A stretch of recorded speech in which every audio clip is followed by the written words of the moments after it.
Okay, guten Abend. Wir freuen uns sehr, dass Sie zu uns gefunden haben an dieser hoffentlich sehr spannenden und aufschlussreichen Buchpräsentation von Munira Khayyat, who is joining us today from New York. Welcome, Munira. Thank you. I switched to English now because Munira does speak a little bit of German, we have learned today. Yeah. But still, it's easier to communicate in English, if that's okay for everyone. Munira is currently teaching at the American University Abu Dhabi in New York, at New York University in Abu Dhabi, but based in New York. And before that has been teaching at the American University in Cairo for 10 years. And actually, both of us, we met in Beirut, Lebanon, where we both conducted research and wrote our PhDs. Munira working on the southern villages, the villages of South Lebanon, me working on Palestinian refugee camps. And she was also teaching there at the American University in Beirut.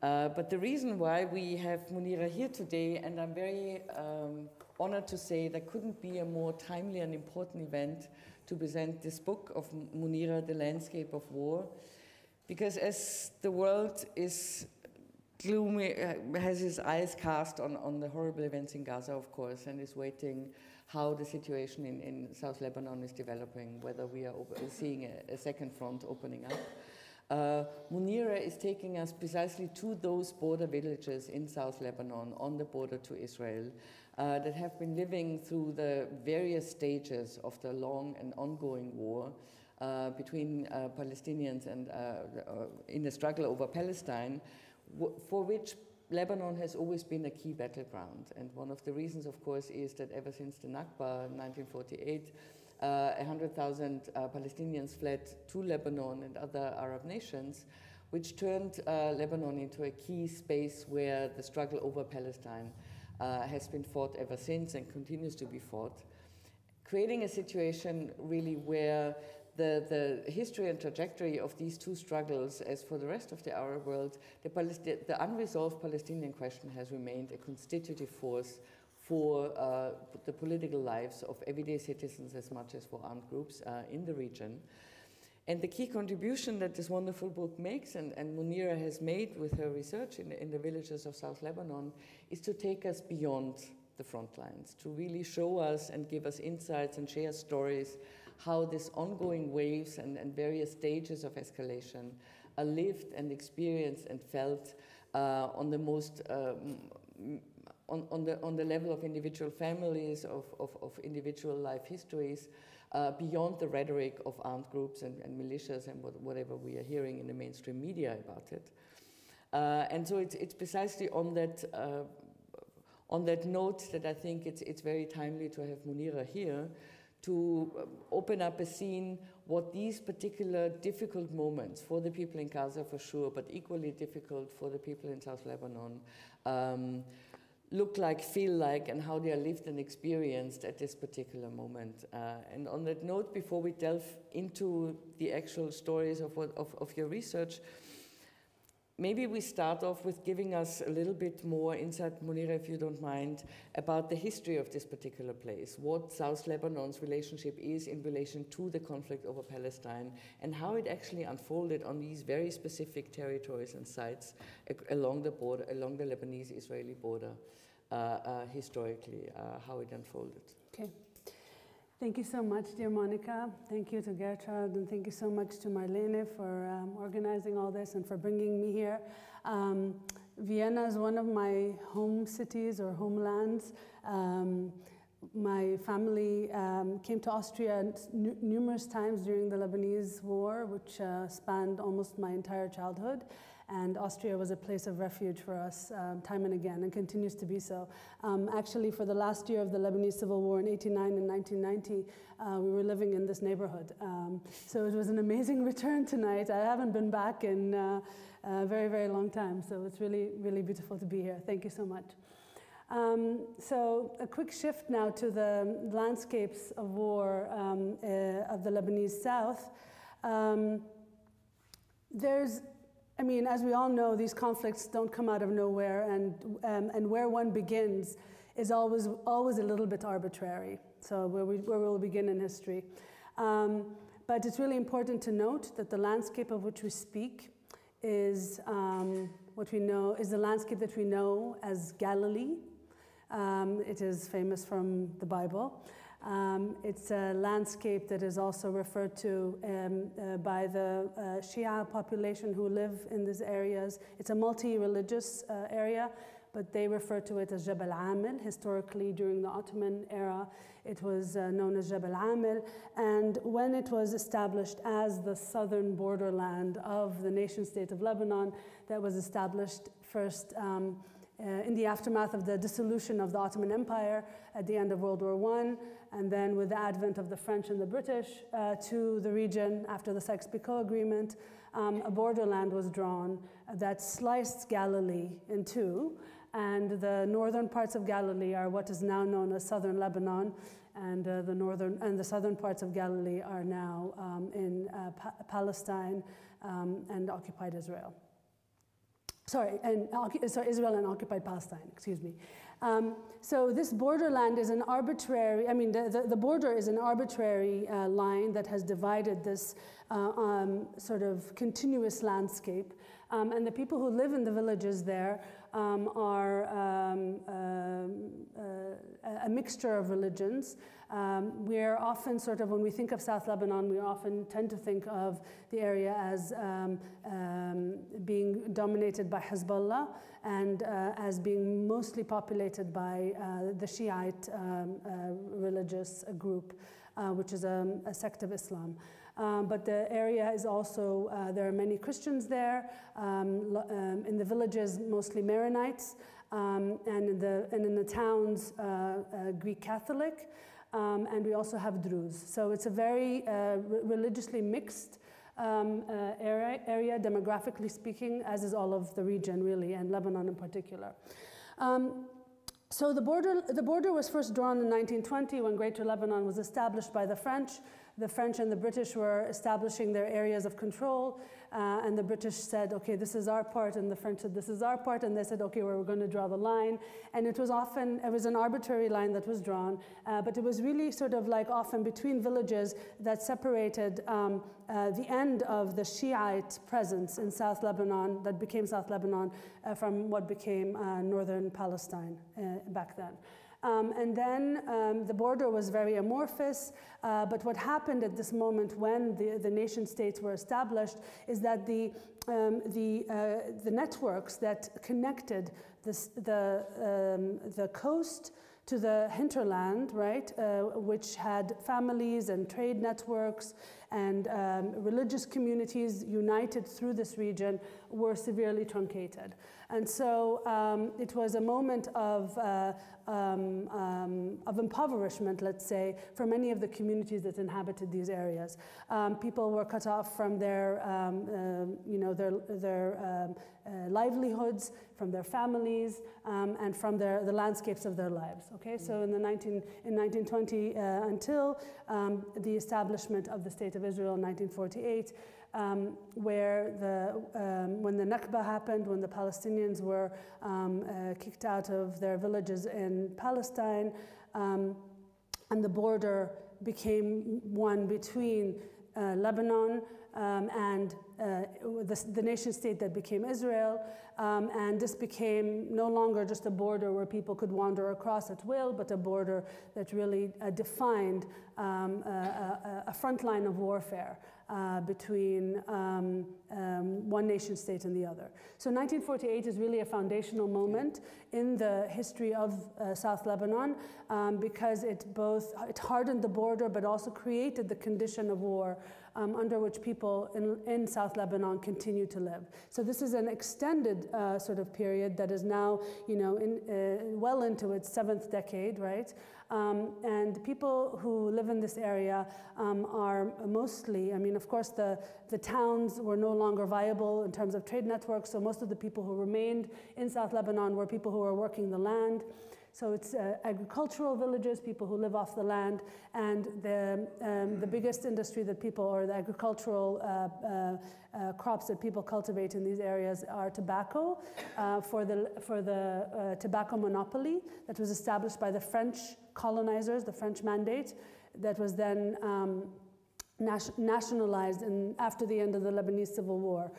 So it's owned by the Lebanese state. So the people who live in those villages are mostly tobacco farmers and goat herders, and they attend to their olive crops. So this is a sort of a very brief history of the area. Yeah. One last point that I want to bring is that in 1969 there were the Cairo Accords, which basically allowed Palestinian armed resistance in the land of Lebanon. And in 1970 there was the Black September massacre in Jordan that ejected the Palestinian armed factions from Jordan, transplanted them to Lebanon, and then South Lebanon became a staging point for the Palestinian liberation struggle. So the early eras of war in South Lebanon was dominated by the Palestinian struggle, and so many of the armed elements in South Lebanon have their roots originally in Palestinian resistance. So the history of Palestine, the history of Israel, the history of Lebanon are deeply entangled in this region, and it's one that is not very easy to parse into good and evil, or let's say even coherent sides. People are often shifting. This is a border, but there are ways to cross it. And of course, the relationship of the Palestinian armed factions to the Southerners was very complex.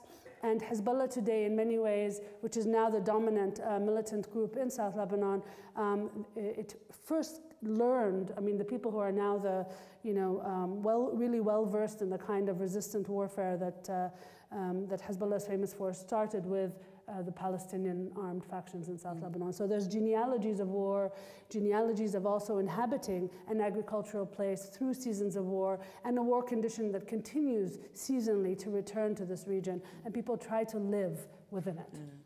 And I think one thing to add here, in terms of the entanglement of the history of Israel, of Palestine and Lebanon, is during the 15 years of civil war in Lebanon, it included a period of Israeli occupation in Lebanon, which has been defining for this particular, the South, and not least for the birth of Hezbollah as becoming kind of the front force of resistance in this particular area. Right? Absolutely.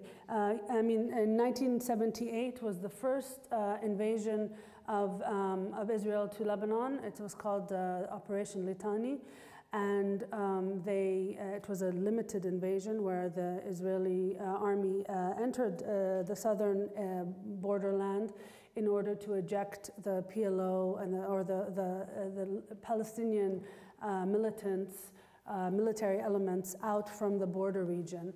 But what happened is they invaded, but then they stayed. So from 1978 until May 2000, this border area where I did my research and where that I call South Lebanon, but of course South Lebanon is a wider area, but the area that, the frontline area that we're going to be speaking of tonight is a 10-kilometer deep, 60-kilometer wide stretch of borderland.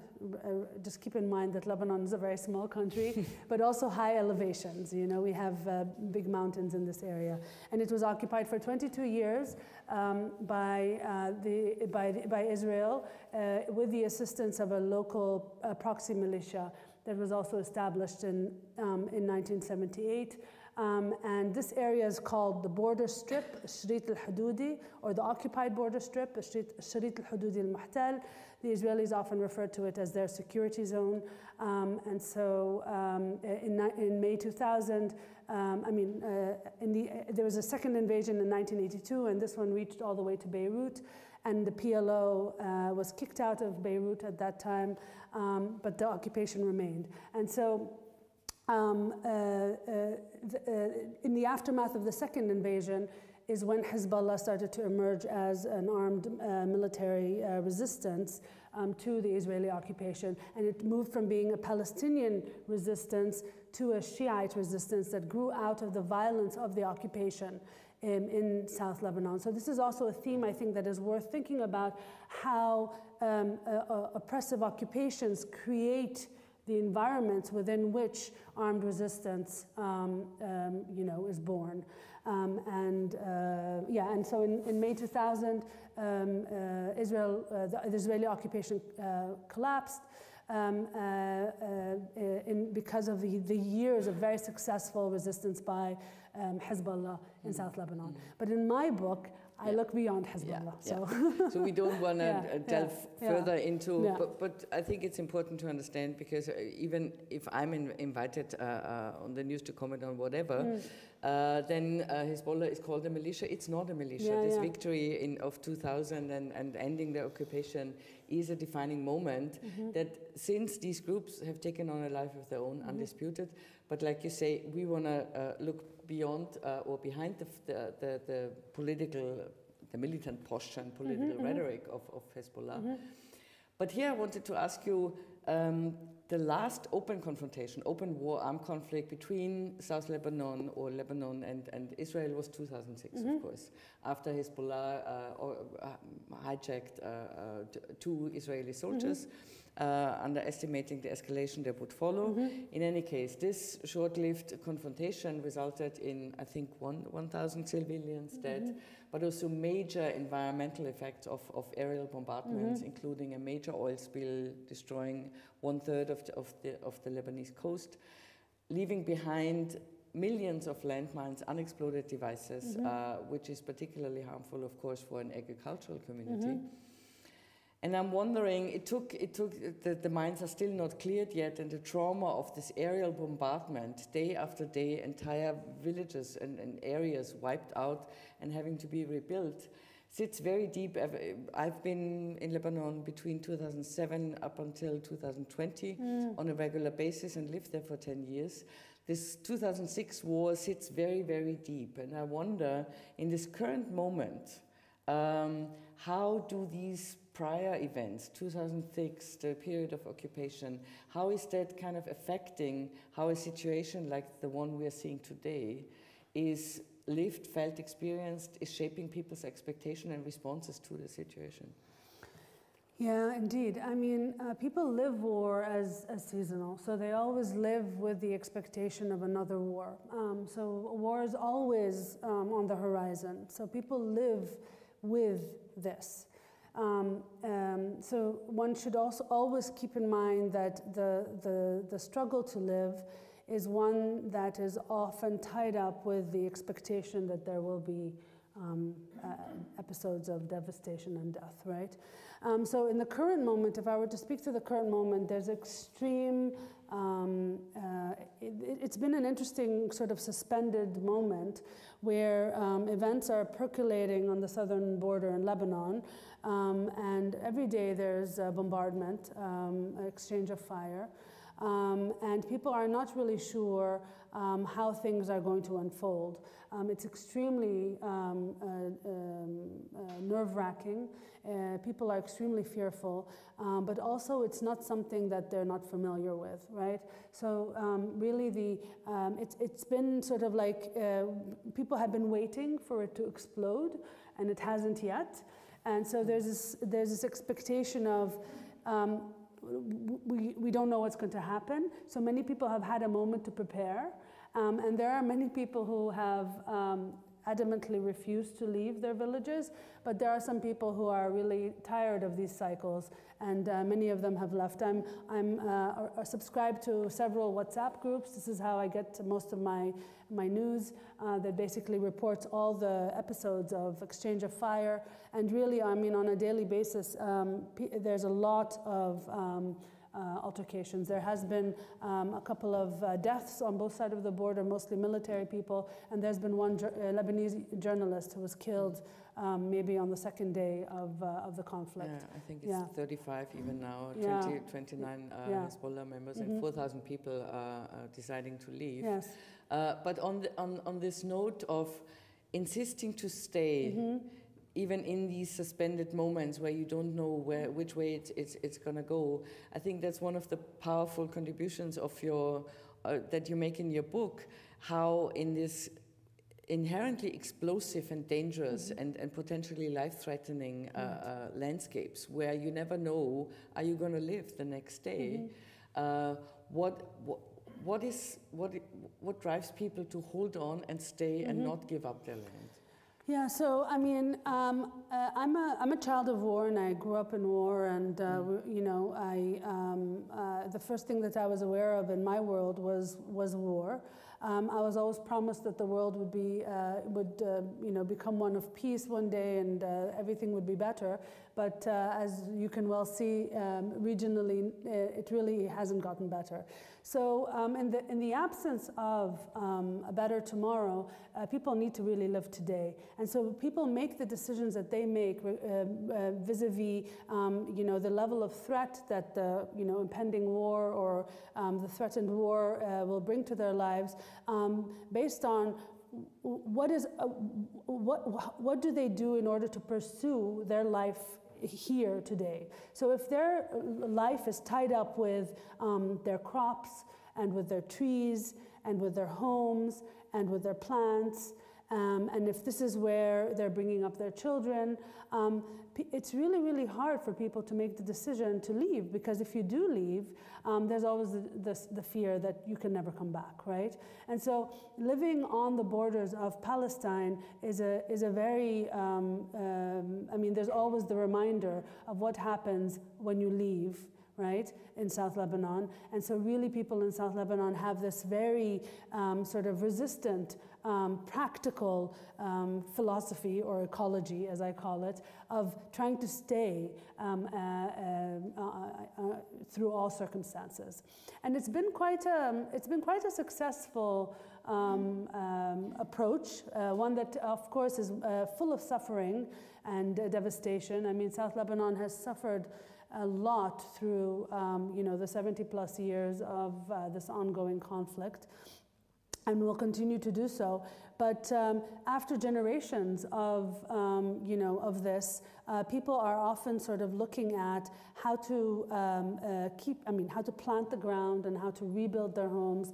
And it's not just an empty rhetoric, really. It's truly, I mean, if you leave and if your home is destroyed, then the chances that you will never be able to come back is a real one, and they know it, right? So they try to stay rooted as much as they can. And the way that I sort of, you know, describe it in my work in this book, and from what I learned through, you know, living in South Lebanon through those years, is these really spectacular episodes of war are resisted by ordinary people through ordinary means, right?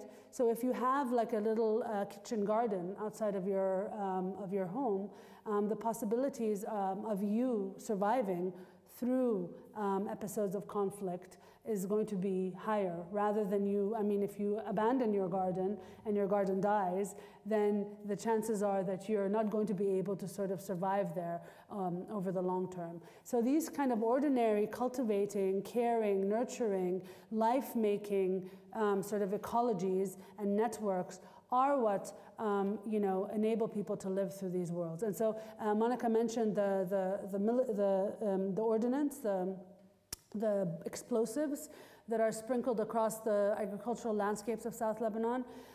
There are around 400,000 mines planted in the landscape of South Lebanon, and there are about 1 million cluster bombs that are in the landscape.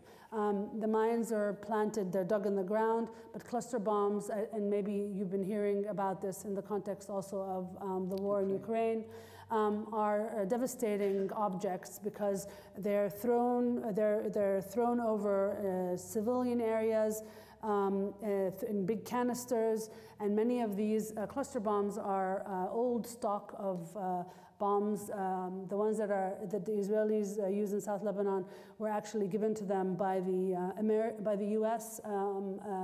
They were used in Vietnam, and they didn't need them anymore, so they handed them over.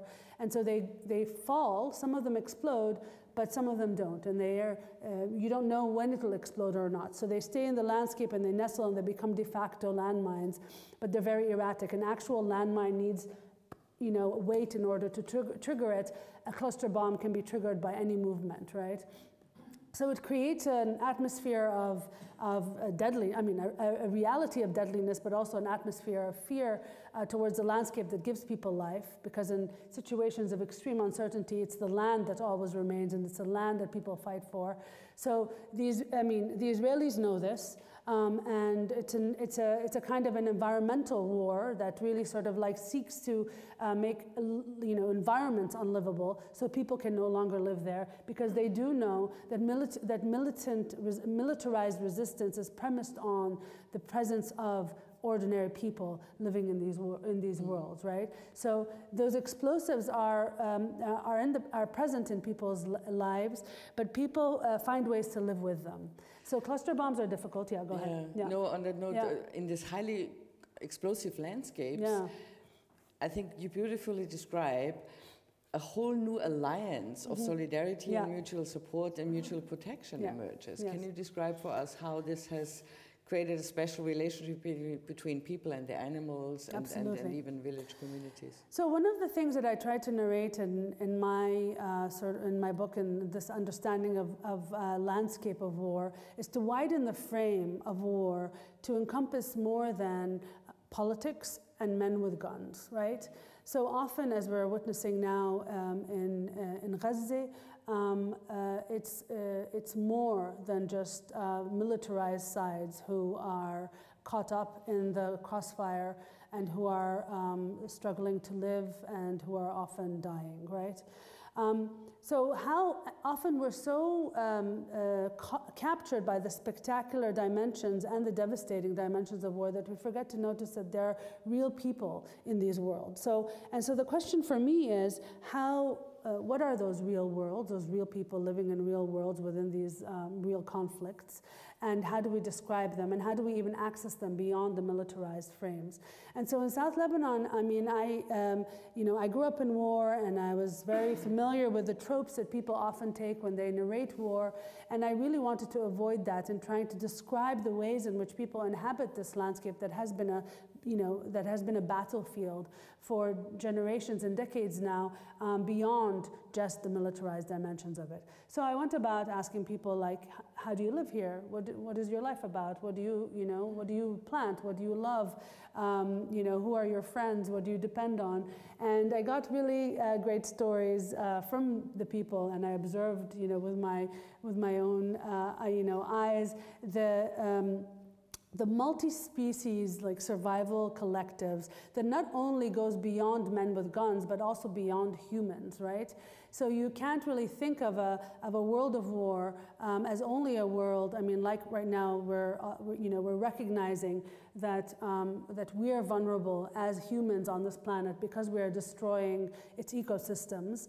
War is an ecosystem that is destructive of the capacity for life, and people resist it by actually reinforcing their alliances and their relationships to beings beyond the human. So in South Lebanon, the main ecologies that I focus on in my book are tobacco farming, they call it the bitter crop, because it's also a capitalist, cash crop, and so it's premised on modes of exploitation and extraction that isn't very rosy. But still, it's the tobacco plant is a plant that thrives in arid landscapes, and is very hardy, and doesn't need a long time in order to reach full maturity to be harvested. So its temporality is very fast. So it works within situations of war where you can't really invest in trees or in expensive livestock in the case of war.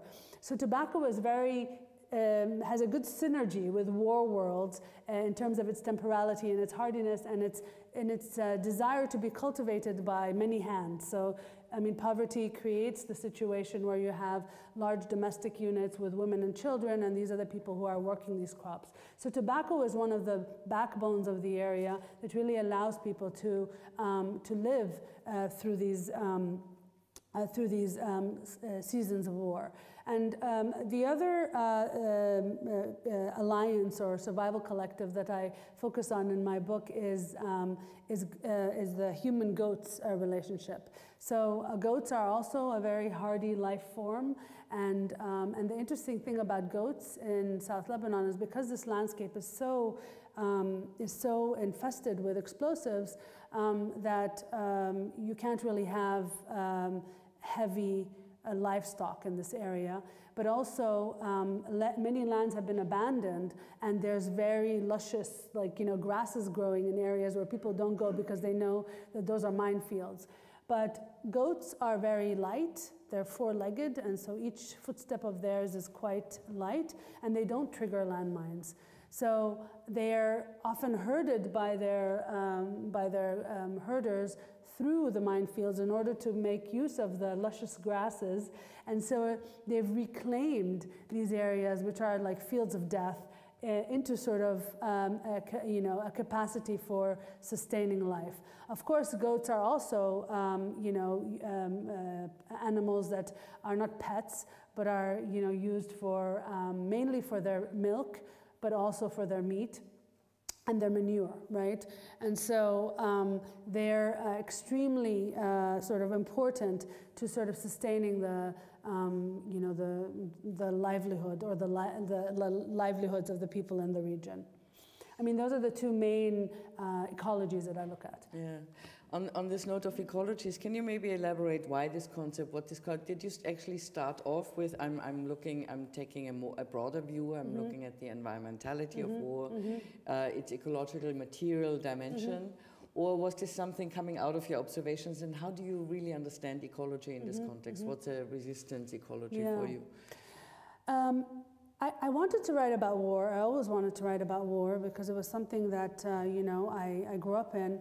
But by the time that I was working on my PhD, war had receded into was not immediately accessible. The 2006 war happened as I was writing my PhD, so I consider myself, unfortunately, to be one of those war profiteers, in the sense that it really sort of brought war back into focus for me to be able to write about it. And I did my fieldwork in South Lebanon in the aftermath of the 2006 war. So I was literally, revisiting these devastated landscapes, but not asking about death, but rather about life. And I really wanted to figure out, there was so much celebration, and even in the aftermath of this devastation, a celebration that we're still here, that we have survived, that we continue to live. There's a resistant sort of,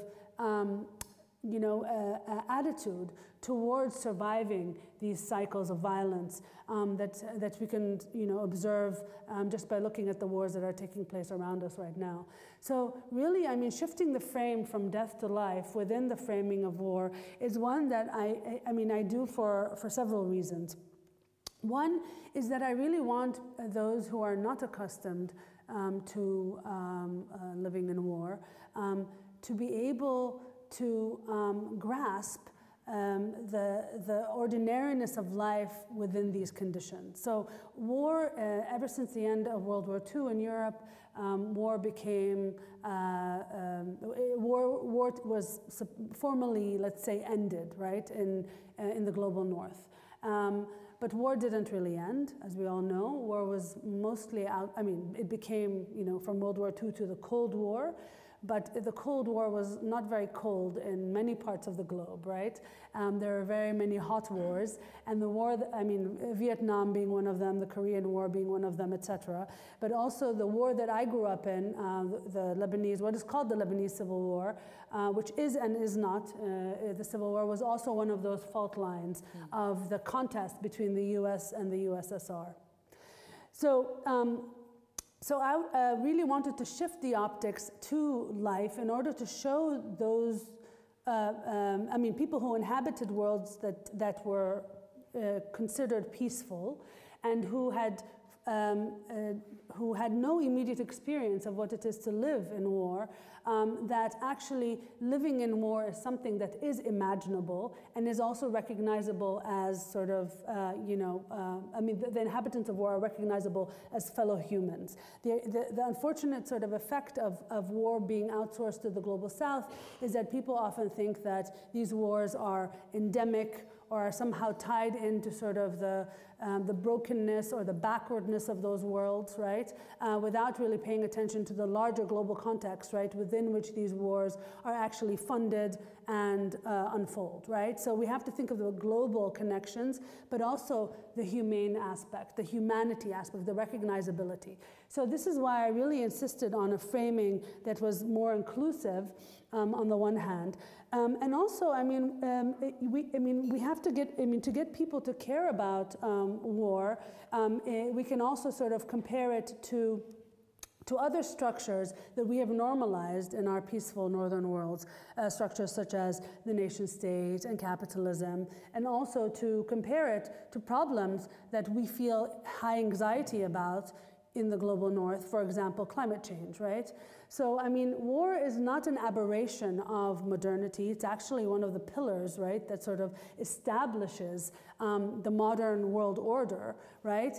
But it's one that, after the end of World War II, was really sort of like placed in other worlds. So the ecological aspect connects on makes the humanity of those inhabiting those, war-seasoned world available to those of us who don't know war as an environment. And also sort of triggers our capacity to recognize that war can be grasped ecologically, right, as a sort of a process and not an event, right, that is destructive of worlds and that we can resist in the same way that we resist or try to resist or speak out against life-ending realities such as climate change. And so that was why I insisted on the ecological dimension of it. And ecologies also helps us, it's a good metaphor, but it also helps us pay attention. I'm an anthropologist, so we pay attention to sort of the ordinary sort of, texture of everyday life. And in an agricultural landscape like South Lebanon, like I can literally say that people are, tending to the ecologies, right, that give them life, right, in order to resist the ongoing cycles of war. So it was a generative, metaphor, let's say, for me, but it was obviously more than a metaphor because I was speaking about actual ecologies. But ecologies actually opens up the relationality, right, that we have with other humans, but also that we have with the world around us. We all have to remember that we are dependent on other life forms on this planet, and I think one of the problems of humanity and why we're heading towards probably an unhappy, extinction event is that humans think that they can live without other beings. And so it's a reminder that in these worlds of war where people really can't even, guarantee that the sun will rise tomorrow, that they ultimately rely on other people and on other beings in order to optimize survival. So we can learn from these strategies that come out of these worlds of war that are not sort of exotic elsewheres that are, inhabited by people who are savage or barbarian, but they're people like us who are doing the best they can in destructive environments in order to, make life worlds. And I think on top of that, what you also open up with this ecological perspective is a whole new layer and a whole new sphere of showing support, of showing solidarity, of enacting commitment to these lived realities of war in their everydayness and ordinariness and ongoingness. For us sitting here in the North or in Europe at least, beyond the institutional bunch of white men behind big desks negotiating dodgy peace deals or ceasefires that are not coming into place in the first place, right? Do you see a possibility for a different, more kind of a cosmopolitan, kind of informal, I wouldn't even call it diplomacy, but solidarity to show with the people in South Lebanon, but even in Gaza and West Bank, Palestine? Absolutely. I think, I mean, we have to understand that that resistance, right, is not simply an ideology. Resistance meaning that the resistance to death, the resistance to annihilation, the resistance to, devastating and destructive politics, right? That we also, experience in our, cities and our, comfortable lives. People who are struggling for wider alliances that could make our lives better within these rigid compartments that we think of as politics, right, today. So the resistant ecologies that this phrase that I coined, it really opens up beyond politics, right, to really see the worlds that seek to create connections that enables people to live successfully, but that can also then potentially be emergent of a different kind of politics. And of course there's a very feminist sort of trajectory or angle or sort of layer to this, because most of the groups in South Lebanon that are really sort of cultivating life, right, within this sort of framework of men shooting at each other are women. But of course, the success of the resistant groups, let's say the resistance groups in South Lebanon, who today are Hezbollah, but have been a wide variety of groups, their success is premised on on those more, of those women, of those children, of those people who live ordinary lives to support these militant activities. The moment that politics gets disconnected from this living register, it is no longer relevant, and it's also no longer possible. So, the guerrilla sort of philosophy that a successful, resistance should always sort of be capture the hearts of people, for the militant to be able to swim, through the people like a fish through the sea, is premised on these, sort of non-masculine, non-militarized elements. And I remember even in the Palestinian camps, it was up to the point of the women being in charge of rebuilding the bombed-down houses. Absolutely. Because the men were on the front. Yes. So it's not just the caring relationship and giving birth to children, but nonetheless, I was going to ask you how within the bigger theater of all parties involved in this war, how it nonetheless affects, despite all the nurturing and the vital role women have, how the recognition of this is playing out in the immediate context of a village maybe, or even in the cult of martyrdom of the political rhetoric of Hezbollah and other groups. Unfortunately, most, even grassroots, political movements take on the horizon of statehood, let's say, or statishness, right, in order to sort of, the more successful they get, right? The heterodox and sort of more egalitarian origins of many political movements fades away as it becomes more entrenched in the political sphere. Hezbollah today is the resistance in South Lebanon, and so in South Lebanon they're referred to as al-Muqawama, which is the resistance, but also Muqawama is ordinary resistance, is what people refer to as their lives there in these regions. So there's a convergence of what people sort of recognize as their own capacity to survive through seasons of devastation and Hezbollah's ability to actually, do successful fighting.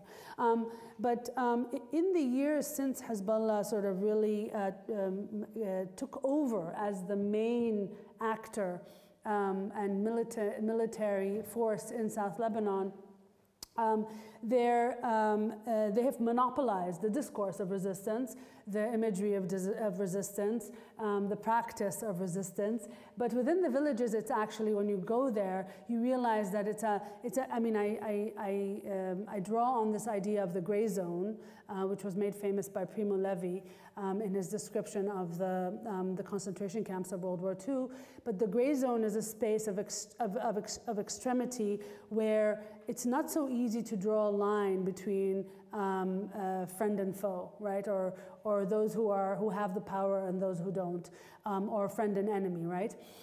But in South Lebanon, I mean, in areas where war is ongoing or in spaces where conflict is real, people find ways to survive that are incoherent to us at a distance, right? We often expect that there are singular actors who are behaving according to a single ideology, and that this ideology is what propels their action.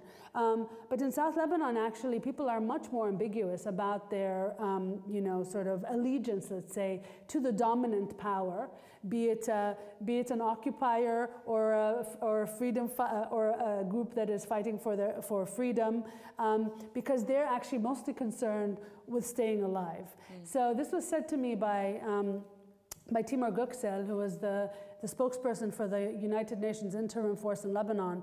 It's called the Interim Force in Lebanon, but it has been there since 1978. And Timur was there